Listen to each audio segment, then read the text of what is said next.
I think I've got about 4 hours before I have to make a television appearance here in Metro Detroit. Um, I have a friend that's the news director at the local ABC station, and he has now have a he now has a habit of when something breaks on the financial front, even actually a lot of non-financial fronts. He picks up the phone and calls me, which I think is great. He's a good friend of mine, but it's a huge honor. So, you, my friends, are going to be my trial run for what I'm going to talk about tonight on air on television, and it's about cybersecurity and getting hacked. Uh, it just came out recently in the last 24, 48 hours that there's been another huge data breach, potentially affecting over 500 million people at Ticketmaster. And ironically, I was just having this conversation with a few family office clients a month or two ago when there was a data breach at one of our um, major local hospital systems here in Metro Detroit. And I think at this point in time, people should just assume that their personal data is out there on the dark web in people's hands that you wouldn't want to have them in.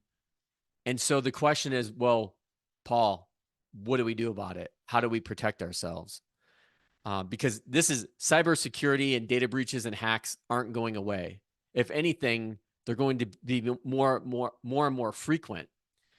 And so I wanted to offer a couple pieces of advice. The first is when a data breach happens, the company is that the data breach occurred to is typically required to provide a certain amount of time of data monitoring, maybe 12, 18 months. I'm not sure exactly, but the timing's not important.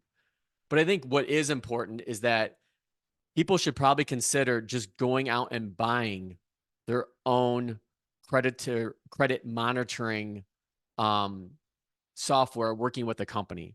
So full disclosure, I work with a company called Legal Shield. It costs me about $300 a year, and that helps protect not only myself and my wife Teresa and our triplets plus one, our whole entire family. And you can put on multiple emails. You can put on, I think, up to 6 social security numbers. So as a family of 6, it works out well for us.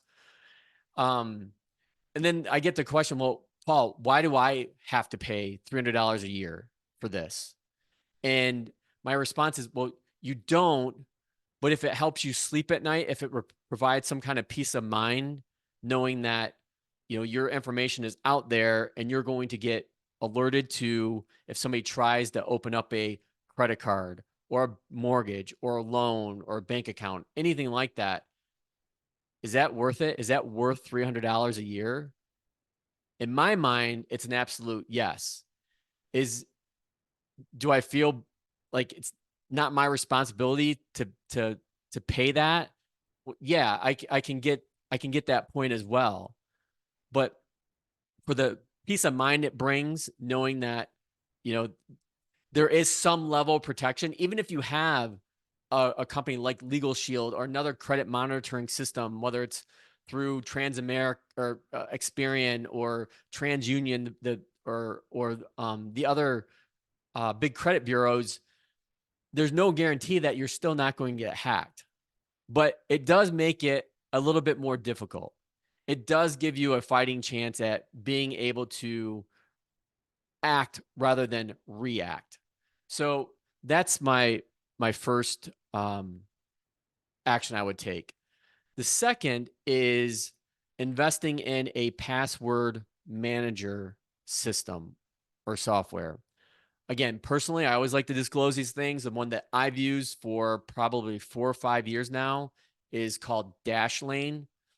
And what it does is that it creates a unique password, the ones with like uppercase, lowercase letters, special characters, numbers, you name it.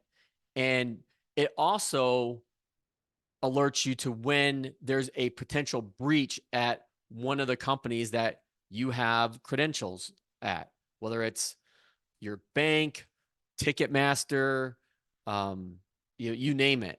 And so that's another, I think, advantage of having that is, again, it gives you a heads up. So if you see that breach, you'll get alerted and you can automatically go in and update your password. So then the natural question is, well, Paul, is it safe to have all my passwords in one location? And I would say, yes, it would be beneficial to have all of those unique passwords in one place rather than sitting on your laptop or desktop or phone in an Excel file that could get easily hacked as well.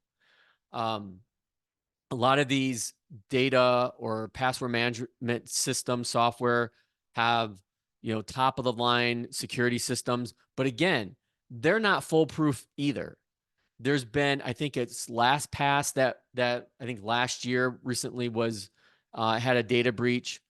But there's always a level of risk that comes with anything. But you also have to have some level of trust. You have to put your trust in someone or system or software that's willing to look after you and your best interest.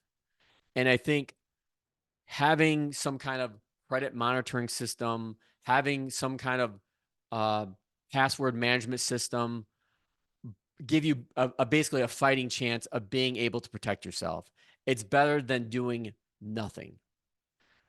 The third thing I want to point out, and this will be my final point, is if you're not going to be opening a credit card, getting a loan, mortgage, anything like that, then I've often recommended going to the 3 credit bureaus and having your credit frozen.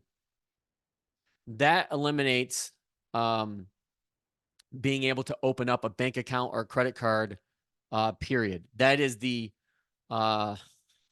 I never like to make guarantees or say foolproof, but it's close to that as possible in preventing somebody from opening an account in your name. Additionally to that point is your kids. So a lot of the families I work with have kids the same age as I do, from teens to high schoolers to toddlers, basically. And one of the things I recommend is making sure that you're freezing your kids' credits as well with the big 3 credit bureaus, because their information, that's their social security number, could be hacked as well. Again, going back to the recent hospital system hack that we had here, I got letters that all of my 4 kids' social security numbers were compromised. Big shocker. So I didn't worry about it because I knew that their credit was already frozen. No one could take their social security number and open something on their behalf.